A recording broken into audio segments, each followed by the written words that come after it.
Bonjour et bienvenue dans ce podcast en français. Je m'appelle Denise, et aujourd'hui, nous allons parler d'un sujet que beaucoup de personnes qui apprennent le français connaissent peut-être: comment vaincre ta peur de parler français. Tu sais sûrement ce que c'est. Tu as appris des centaines de mots. Tu comprends les phrases quand tu les lis ou les entends. Mais dès que tu ouvres la bouche pour dire quelque chose en français, tout disparaît soudainement de ton esprit. C'est comme si ton cerveau se bloquait. Tu as peur de faire des erreurs. Tu crains de te ridiculiser. Ou simplement que personne ne te comprenne. Si ces sentiments te parlent, alors tu es exactement au bon endroit. Aujourd'hui, je vais t'expliquer comment tu peux surmonter cette peur pas à pas. Comment voir tes erreurs non pas comme un échec, mais comme des étapes vers l'amélioration. Et pourquoi il est tout à fait normal d'être hésitant au début. Rejoins-moi dans cet épisode pour un voyage, de l'incertitude à la liberté de parler. Car une chose est claire, tu seras bientôt capable de parler couramment. Tu es déjà en chemin. Alors, détends-toi, mets-toi à l'aise, et ensemble, brisons cette barrière linguistique. Tu as entendu dire qu'il est totalement normal d'avoir parfois envie d'abandonner. Mais pourquoi est-ce que parler semble si intimidant? Beaucoup d'apprenants ressentent les mêmes craintes, par exemple. Tu as peur de te ridiculiser devant les autres. Tu ne veux pas faire d'erreur, surtout devant des locuteurs natifs. Tu crains que personne ne te comprenne. Ou encore, tu penses que tu dois être parfait avant même de commencer à parler. Je tiens à te dire quelque chose d'important. Ces pensées sont compréhensibles, mais elles ne sont pas vraies. Tout le monde qui apprend une langue fait des erreurs. Même les meilleurs traducteurs, interprètes ou acteurs en font régulièrement. Et voici autre chose, personne n'attend de toi que tu sois parfait. La plupart des gens seront contents que tu essaies. Sais-tu ce qui arrive vraiment quand tu parles? Soit la personne te comprend quand même. Soit elle te pose des questions pour mieux te comprendre. Soit tu te corriges toi-même et tu apprends quelque chose de nouveau. Ce n'est pas un échec. C'est de la progression. La langue est faite pour communiquer, pas pour être parfaite. Tu as maintenant compris pourquoi tu peux avoir peur de parler. J'espère que cela t'a permis de réaliser que c'est tout à fait normal. Mais maintenant, je voudrais partager avec toi quelque chose qui va t'aider à perdre cette peur peu à peu. Je voudrais que tu changes ta façon de voir les erreurs. Que tu ne les considères plus comme des échecs, mais comme des pas en avant. Car voici la vérité. Les erreurs sont tes meilleurs amis quand on apprend une langue. Oui, vraiment. Chaque erreur que tu fais montre que tu as essayé. Que tu as eu du courage. Que tu as osé sortir de ta zone de confort. C'est précisément là que se produit la croissance. Imagine que tu apprends à faire du vélo. La première fois, tu vacilles. La deuxième fois, tu tombes peut-être. Mais chaque fois que tu te relèves, tu deviens meilleur. Il en va de même pour parler une langue. Quand tu fais une erreur, corrige-la. Retiens comment ça se dit correctement. Le cerveau apprend grâce à la répétition et aux corrections. Alors autorise-toi à faire des erreurs. Attends-toi même à en faire. Réjouis-toi car cela signifie une seule chose, tu progresses.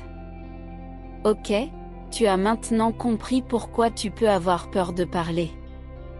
J'espère que tu réalises aussi que ces craintes sont normales, mais qu'elles ne doivent pas t'arrêter. Maintenant, voici quelques conseils concrets que tu peux appliquer dès demain pour enfin parler davantage. Conseil numéro 1, commence petit. Tu n'es pas obligé de tenir une longue conversation dès le départ. Commence par dire des phrases à haute voix, peu importe leur longueur. Répète à haute voix les phrases que tu viens d'apprendre. Prononce à haute voix les nouveaux mots.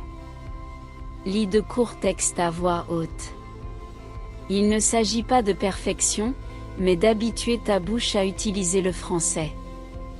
Conseil numéro 2, change ton environnement. Si tu retombes toujours dans la même routine, lire et écouter sans jamais parler change quelque chose. Entoure-toi de voix francophones.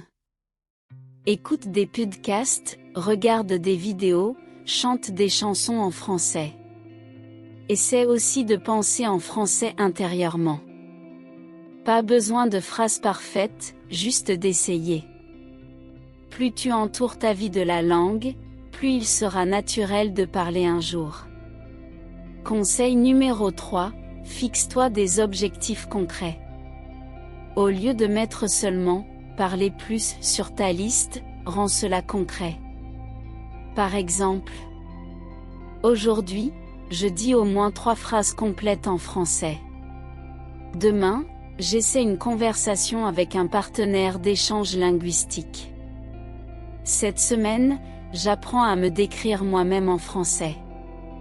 De petits objectifs mesurables te donnent des succès faciles à atteindre, ce qui te motive à continuer.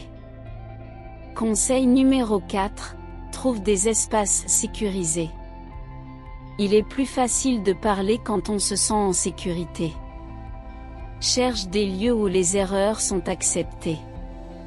Où personne ne te juge si tu butes ou si tu te reprends. Ce peut être des groupes d'échange linguistique, des communautés en ligne, des amis qui apprennent aussi le français, ou simplement ce podcast, ici, où tu es entre amis. Conseil numéro 5, fais semblant d'être quelqu'un d'autre. Oui, ça peut sembler bizarre, mais ça marche vraiment. Parfois, il est utile d'imaginer que tu es une version différente de toi-même, une version plus courageuse. Quelqu'un qui n'a pas peur. Ou tu peux jouer un personnage, peut-être un personnage de série que tu aimes. Cela rend les choses amusantes et te libère de la pression de devoir être parfait. Ok, tu as maintenant plusieurs stratégies pratiques. Mais il y a une chose au moins aussi importante. Ton état d'esprit. Il ne s'agit pas seulement de ce que tu fais, mais aussi de la manière dont tu te traites toi-même pendant ce processus. Apprendre une langue n'est pas juste un exercice intellectuel. C'est aussi un voyage émotionnel. Parfois, tu te sens fort et motivé. Parfois, incertain ou frustré. Et c'est totalement normal. Je veux que tu comprennes bien une chose. Tu n'es pas paresseux, Tu n'es pas mauvais en français. Tu traverses juste une phase que tous les apprenants vivent. Alors sois gentil avec toi-même. Si tu sautes une journée, ce n'est pas un échec. Si tu fais des erreurs, ce n'est pas un recul. C'est une partie du processus. Un petit conseil, parle-toi comme à un bon ami. Si un ami te dit « je n'y arriverai jamais », tu lui répondrais « si, tu vas y arriver ». Alors fais pareil pour toi-même. Et si tu perds courage, essaie ceci. Prépare-toi des affirmations positives. Des petites phrases qui te renforcent. Par exemple, « je progresse », même si ce n'est pas toujours visible. Chaque jour me rapproche de mon objectif. Il est normal de faire des erreurs, j'en apprends grâce à elles. Je suis motivé, même les jours où je ne le sens pas. Et n'oublie pas, tu n'es pas seul. Des millions de personnes dans le monde apprennent le français en ce moment. Il y a des communautés, des professeurs, des amis et bien sûr ce podcast pour t'accompagner. Alors continue. Ne laisse tomber. Ton niveau de français s'améliore chaque jour un peu plus. Voyons maintenant quelques mots utiles liés au courage, à la confiance en soi et à la persévérance. Ces mots vont t'aider non seulement à comprendre, mais aussi à exprimer tes pensées et sentiments en français.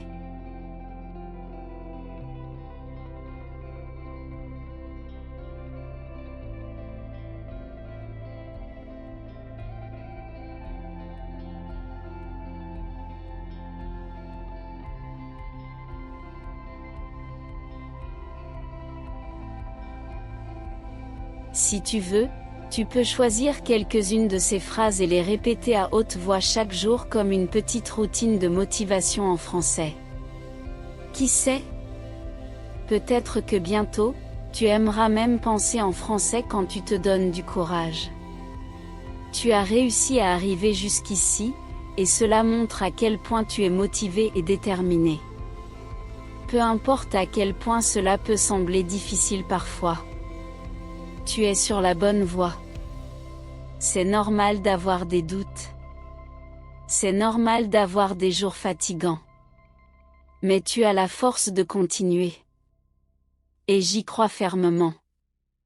Chaque jour où tu choisis d'apprendre le français est un jour où tu grandis. Alors n'arrête pas maintenant. À partir de demain, fais un petit pas, lis une phrase. Écoute une minute. Dis quelque chose à haute voix. Rappelle-toi, tu n'es pas seul. Si tu veux, note-toi un petit objectif pour les 7 prochains jours. Quelque chose que tu peux accomplir chaque jour, même si ce n'est que 5 minutes. Et partage ton expérience avec d'autres apprenants. En guise de conclusion, voici une dernière dose de motivation tirée d'un célèbre proverbe. La route est le but. Confucius. Car il ne s'agit pas seulement d'atteindre l'arrivée, mais de profiter de chaque instant d'apprentissage, de croissance et de découverte. Merci d'avoir été là aujourd'hui. À la prochaine fois, et n'oublie pas. Tu t'amélioreras, un peu plus chaque jour. Continue. Vas-y.